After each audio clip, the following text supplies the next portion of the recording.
Good morning, everybody. It's Saturday morning, about 10 o'clock. I did this video a couple times yesterday, and I've just been fighting with it on YouTube to get it posted to Facebook and some other places.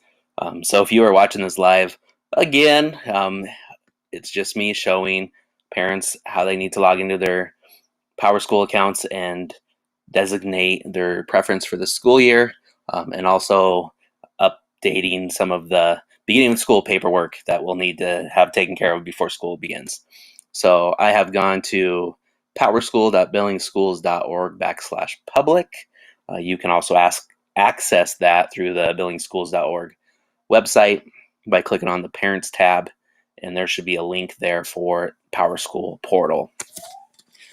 So I'm going to go ahead and log into my parent access for my daughter's account here. Let's see if I can remember my passwords. Sign in. Well, that was not correct, so let's try something a little bit different.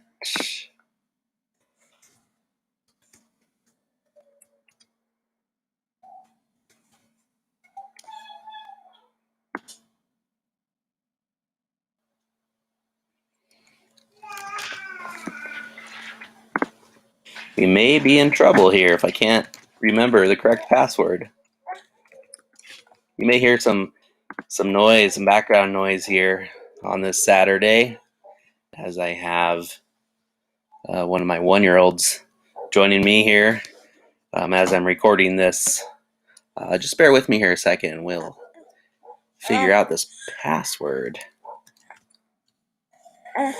Now, if you are trying to log in and you can't remember your login credentials, feel free to give us an email or call at the school. Or there's also the forgot username or password option down there at the bottom, which we might have to use here very shortly.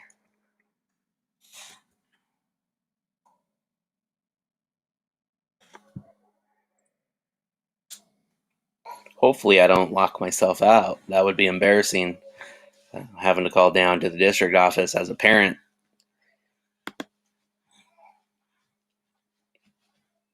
All right, finally got in. Okay, so as you can see, we're in my daughter's platform here. Her name's up there at the top. So what I'm going to do is I'm going to go over here where it says Forms, right here on the left-hand side there, and I'm going to open that.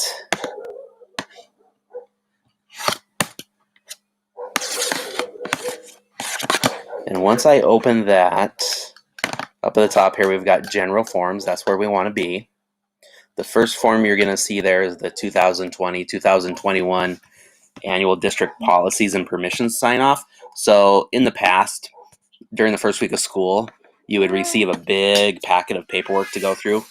That is all on here now, which is great because it's going to save us cost in printing. It's also going to alleviate some loss of that paperwork going back and forth between the school and the home. And the timing was great this year too, because now we don't have to worry about if those papers are transmitting anything going home and coming back. So make sure you just open that up. It's going to go through the handbooks, the weapons contract, title compact, media release, those types of things. So please work through that for us. As you scroll down, the next thing you're going to see is the 2020-2021 in-building remote learning request.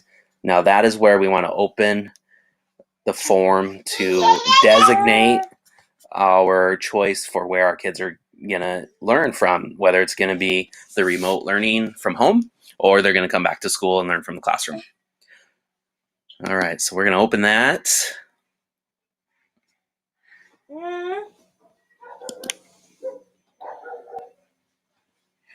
All right, I've scrolled right to the bottom here. And so check your demographic information at the top. And if there are any corrections that need to be made, I'll show you in a minute where we're updating all that information at also. But make sure you indicate, yes, there's something not correct there.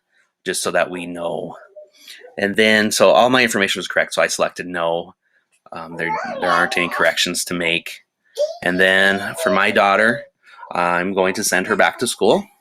I believe that the protocols we have in place, not just at Broadwater, but at the school she attends, will do everything to keep her safe. So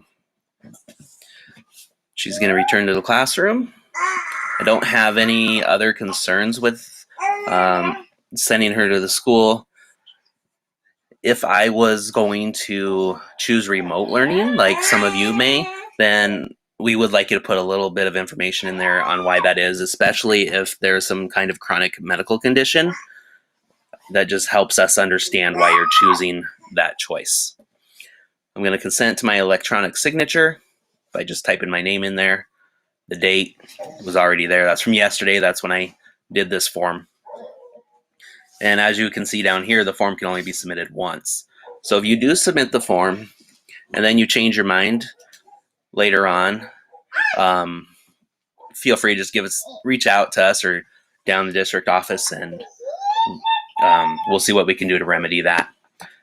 You'll see my name down at the bottom. Now, this is my daughter's school, so you're going to see her principal on this one. But when you open yours, you'll see my name and my contact information at the bottom there. So there'll be a little submit button down here that you'll need to click, and then a little window will pop up letting you know that you have submitted the form.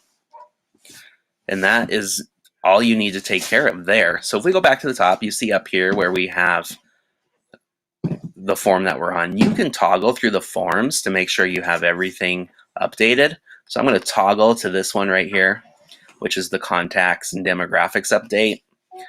That's going to show you what your current contacts are. That also allows us to see who to reach out to in case we need to contact somebody. It also gives us a better idea of who should or shouldn't be picking up your children from school. All right, and then that should pretty well conclude what you need to do. So if you have any questions, please reach out. Otherwise, have a fantastic weekend.